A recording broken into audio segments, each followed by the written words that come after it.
எபேசியர் 1வது அதிகாரத்துல ஆண்டவர் சொல்றாரு, உலக தோற்றத்துக்கு முன்பதாகவே நம்மள என்ன பண்ணிருக்காராமா? அப்ப நான் ஒரே ஒரு கேள்வி கேட்கிறேன். நம்ம என்ன சுவிசேஷம் பிரசங்கிக்கிறோம்? பாவம், மரணம், நரகம், மனம் திரும்ப நரகத்துக்கு போயிடுவேன்.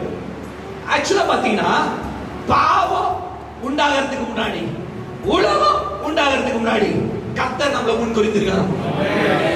அப்ப சுவிசேஷன்றது மனுஷன் இந்த பூமியில உண்டாக்கப்பட்டு பாவம் பண்ண உடனே வந்தது கிடையாது. அதனால ஆண்டவர் சொல்றாரு, உலக தோற்றத்துக்கு முன்பதாகவே அடிக்கப்பட்ட ஆட்டுக்குட்டி. ஹல்லேலூயா. இங்க கர்த்தர் ஒரு காரியத்தை மேன்மைப்படுத்திக் கொண்டே இருக்கிறார். என்னன்னா உறவை மேன்மைப்படுத்துகிறார். மதம் அல்ல, இது ஒரு கோட்பாடு அல்ல, இது இப்படி பண்ணா இப்படி பண்ணா இப்படி அப்படி அல்ல. நீங்க ரூல்ஸ் போட்டு தான் உங்க பிள்ளைகளை வளர்த்துறீங்களா? அன்புன்ற ஒரே ரூல் தான், இதே ரூல் தான் ஆண்டவர்கிட்டயும்.